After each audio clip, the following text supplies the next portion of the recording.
Hey, welcome back to Female Founder World. It is Jasmine Garnsworthy here. I'm the host of the show and the creator of all things Female Founder World.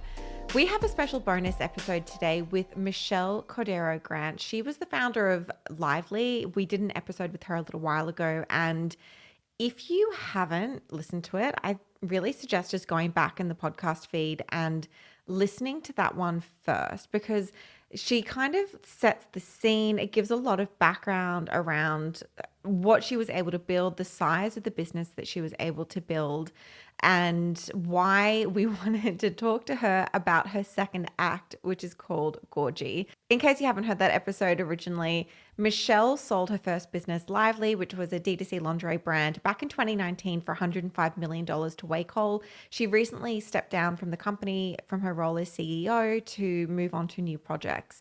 And she is building this energy drink for women, and it has beauty benefits.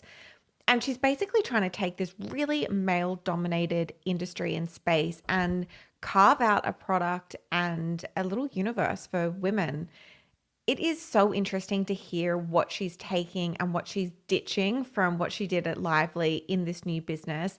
And if you know Michelle's story, you know that one of the things that gets talked about a lot in the press is that when she first started Lively, she built in this referral program that was able to get the brand 133,000 email subscribers before they even launched, which is obviously a really big deal.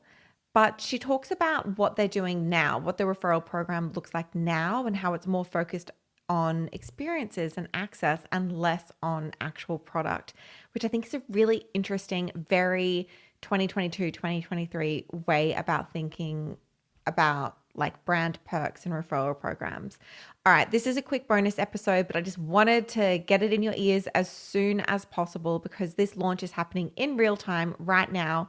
So you need to go and follow Get Gorgie, follow Michelle Cordeiro Grant. All of those links are in the show notes so that you can see this launch happening in real time and watch an absolute master do what she's absolutely best at, and that is launching and scaling a company. You are now entering Female Founder World with your host, Jasmine Garnsworthy. Well, welcome back to Female Founder World. Oh my gosh, it's so good to see you. I'm so glad to be back.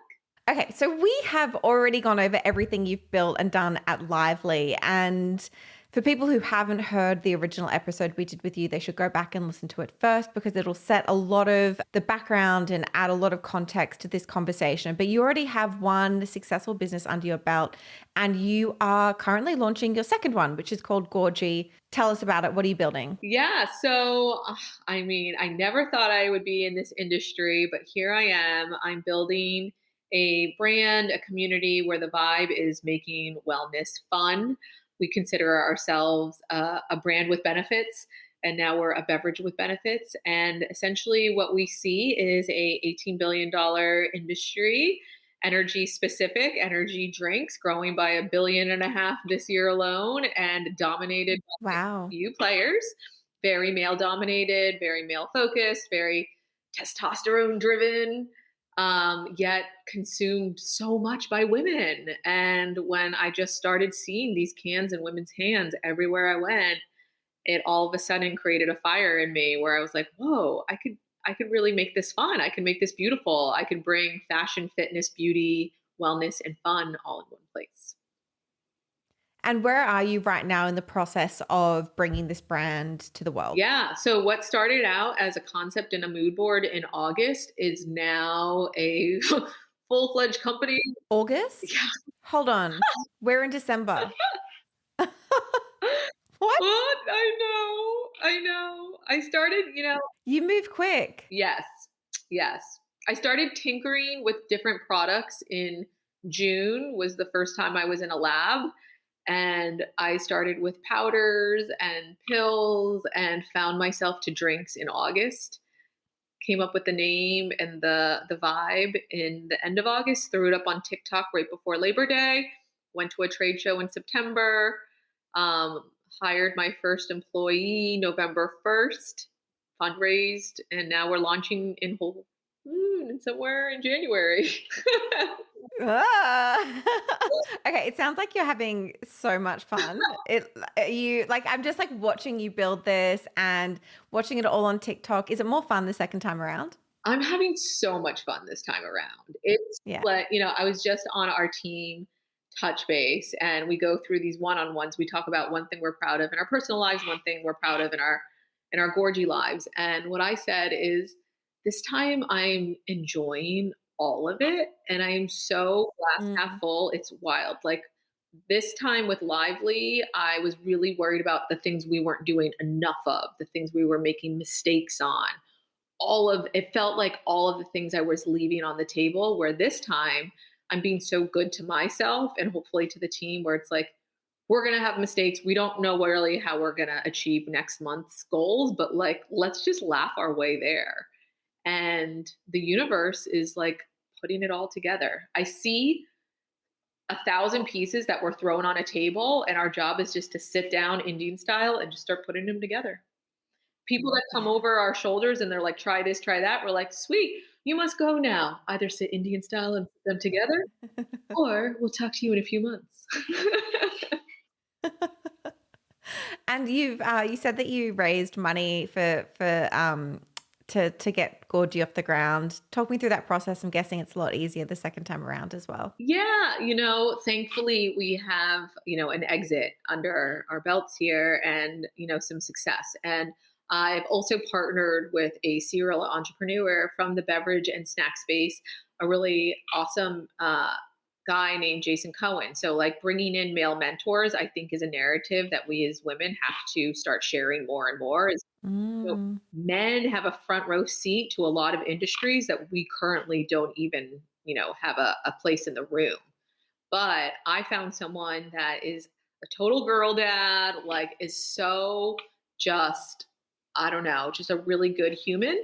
And I was like, wow, I'm being invited into a space where there's no other women, but I have a male mentor and a friend and a partner bringing me in full fledged. So that helped as well. But raising capital the second time around, I knew what to ask for. Like I didn't know the Mm. terms, I didn't know all the different things. And I'm so confident that raising money is all about the FOMO that you create and the energy that you're putting out there. And so this time around, it was like, you're invited. You said before that you'd made your first hire. How have you thought about building the team this time around? What was the first person that you wanted to bring in? Yeah. So the first, actually the first human that interacted on this project with me was this amazing person, Erica, who interned for TikTok. Because for me, I really wanted to know if people cared about this conversation. And Mm. last time it was in a conversation on Instagram. This time, 7 years later, TikTok felt like the right place. So literally Yep. threw it up there, and Erica like knew her way through that space, and we found so much love, 100,000 likes in 2 weeks. After that, we're like, wow, we should definitely like keep going. And so my first full-time hire is this amazing human, Maddie Lieber, who has no experience in CPG, but has so much power and so much energy that I don't even think she realizes what a force she is. I met her in June in the Web3 space, met her in real life in September in LA, New York in October, and was like, whoa, you work for Google and Meta Brands. You want to work, I mean, sorry, Meta, Facebook. Do you want to work for Hmm. beverage? And she's like, actually, yes. I was hoping you would ask. I was like, what? And I think the hiring strategy this time is believers, same as last. Yeah, I love that. I know that when you were getting Lively off the ground, you had like a referral program that lots of people talk about when they talk about your business story, and that worked really well. You were able to get, I think it was like 100 and something thousand subscribers in like a few days, something crazy. How are you going about your launch now? How are you thinking about list building? Talk me through what you've learned and what's working this time. Yeah, I think this time around, like, look, do we want lightning to strike twice? Sure. Do we think it will? Maybe Mm. not, but maybe it will. Who knows? Let's put it out there. Um, but I think when we ask people what do they want access and they want experiences. And so what Gorgie is offering now is in our pre-launch access to disco parties, yacht days, and benefits from different brands, not just ours. We're being very Web3 about it, in that in Web3, you lay out a playbook and you lay out, your roadmap, but you can massage your way through it. And I think that's where we are with Gorgie today. It's like we're going to have the best time ever. We already are. And now we're inviting people to the table, whether that's email, text, a POAP, a token, it's all there. So you're doing, I've saw just like from what you guys are doing on Instagram and TikTok and like what's on the website now, it looks like you have a referral program where they refer people, they can get access to certain events. There's like something about a yacht party that I keep seeing. Talk to me about that. Yeah, I mean, I had a really fun experience with Marie Claire where they put a bunch of founders and female leaders on a plane that was I saw from this. New This York looked to crazy. LA. And when I went through that event, I was like, wow, like what if I could create this for people that are out there? And that's part of like the benefits of this brand. And so what started out as a plane transitioned into a yacht because I was like, well, it's just easier to get on a boat. And who doesn't like being on a yacht? So I Yeah. went to my network and investors and friends and so forth, and I'm like, is this possible? And they're like, this is more than possible. Now we just create the experience, and so that's what we're offering. We're giving, like I said, people want access. That's when I ask them, what is it? If there's anything that a brand can deliver, what is it? And they're like, we want to do what you guys are all doing. You're going to these events, you're having these Mm. experiences, and most importantly, you're meeting each other and creating learning, engagement, and energy to move forward and create. Okay, I need to get on this list for this yacht party. So it's based on obviously a certain amount of referrals that they're generating through the email list. I think it's really smart because I think you're spot on with this idea that people things now just seem so much more accessible than ever. Like there's rip-offs and duplicates of everything. You can have things shipped to your house in 24 hours, but the idea of access to cool people and amazing events, like this is like the thing that's still being gatekept. Totally. I think experiences are now more valuable than ever. I think we were all stuck at home for so long. You can buy anything on the internet, right? But the memories, the interactions, human connection, to me, that's what I see value in. Yeah, absolutely. I think you're spot on with that. And like this is what we see with the in-person events that we're doing as well at Female Founder World. I just feel like there's something now that the events that we're doing in New York, because we've got such a strong community specifically here, like they're hitting registration capacity in hours. Like we cannot like keep up with the people wanting to, they've seen, the big female founders of the 2017, 2018, 2019 kind of time going to these events and doing all of these things that were really reserved for like that influencer entrepreneur kind of person. And now that we're able to make it more accessible and bring people together in a more open kind of way, it's just blown up. Like people want that. They want to see each other in real life and have those connections and experiences. Yes. Even Erica from my team went to one of your events and she was like, oh my God, Michelle, it was Yes. amazing. It's like, Oh, she's they great. see you on Instagram, they're learning from you on social media, but then when they are actually there in real life, it's like no other. It's just like no Yeah. other. Yeah, absolutely. Okay, so what else are you taking from your experience at Lively that you are thinking, I'm doing that again, or there's no way in hell I'm doing that again? Like what have you learned that you're implementing the second time around? The thing about Lively that I learned, and I'm having deja vu now, is I saw Victoria's Secret. I saw 40% market share of $13 billion with double digit operating income. And clearly, there was something about that playbook and that business structure that worked. But what was missing for me was the marketing and the brand and the ethos of what they were delivering no longer felt relevant to me.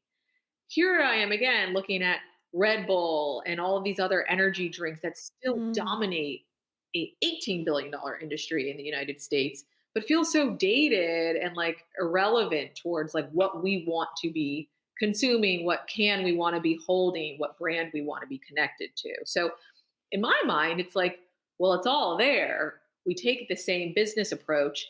Now we make a better product, a more relevant brand, and more interesting experience and touch on the things that are missing. Victoria's Secret was created for women in a idea of what did men want to see for women? Like what did men think that women wanted, right? And that was achieving probably 5% of our lives with provocative bras and like corsets and all those amazing Yep. things, right? Not irrelevant, but also not the majority of our life. Same thing with energy drinks. Really addressing like hardcore performance fitness. But what about like Monday morning, 3 p.m., Saturday night as, a replacement for alcohol or a mixer?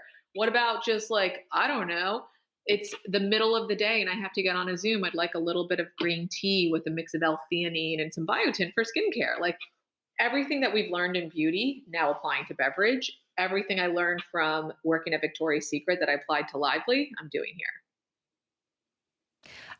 I heard you say earlier on that when you had the idea, you kind of like threw it up on TikTok and you were testing the engagement there. What else did you do to kind of test and validate this idea early on? Or how have you been thinking about that? Because it sounds like you've obviously been really considered and thoughtful in understanding what the opportunity is here. Yeah, I mean, I'm such a brand dork. Like, I was doing Google surveys on my phone back in like April and May because I had this idea that like, ooh, wellness should live maybe in a new format of fun and like taste good. What do you guys want? And I was like, candy, powders, pills, drinks. Drinks kept going up to the top. Then it was like, well, what's the vibe, right? And so I created all sorts of different mood boards and I would text them around and share them with people. And then finally, when Gorgie kind of started coming together, I was like, whoa, more people are like responding to me. I see something happening. So Mm. it's just like you feel a vibe, put it out there. And then all of a sudden you can start to feel the energy consuming around it. Not enough. The next step was I went to a trade show. And this was super hacky, but it's something I'm actually proud of now that I think back. Is in September, all we had was, a brand vibe and some liquid samples in glass jars. We sell our drink in a can. However, I found an amazing intern and now like she was a family friend of mine. And I was like, Gab, do you want to host a happy hour in Philly and like a Gorgie happy hour? And she's like, yeah, definitely. She's like, the Philly girls, the Gorgie girls of Philly put together a 20-person happy hour. And when I got there, it's like they cared so much. There was postcards and stickers, and these girls were so excited about this brand. Still didn't exist. And we had some Yeah. samples, but like it's like the humans brought it to life. They gave me so much confidence that there was a trade show going on in Philadelphia called Expo East. I scored a press pass because I literally had no ticket to this, but I met someone the night before that was in the press. I was like, can you get me a press pass so I can go to the trade show tomorrow? And they were like, yes. I filled my modern picnic bag, which is a handbag that's actually a cooler with samples, I have one. I love it. walked around the trade show, passed around shots of Gorgie, and people loved it. The whole point of this story is you got to go where the consumers are. And in beverage, it's the vendors and the salespeople. And it's also the demo of college girls, smart young professional women. One girl is studying to be an ER doctor on the field. Like, how cool is that, right? Loves Gorgie. So, yeah, you just have to be so like, there's just no shame in it. You're just super humble and you want to know what people think. That's it. How are you thinking about distribution this time around? Is it still, D2C first, or is retail partnerships, much more of a player this time? Yeah, I think with a drink, you need as many people to try it, and efficacy is key. And so, like D2C for sure is a great first date, but you also need to be where the emotional and the spontaneous purchase will happen, which could be in your natural food store, in a convenience store, et cetera. So distribution is very important. Not something I know a lot about. I also believe there's a lot of hurry up and wait places for women. We run to a dermatologist, we run to a hair salon, we run to get a facial, and then we wait. And so, Mm, my utopian vibe is like, let's figure out a hurry up and wait distribution system. If anyone's got ideas, DM. that's really smart. That's really smart. Yeah, let me think. That's an interesting one.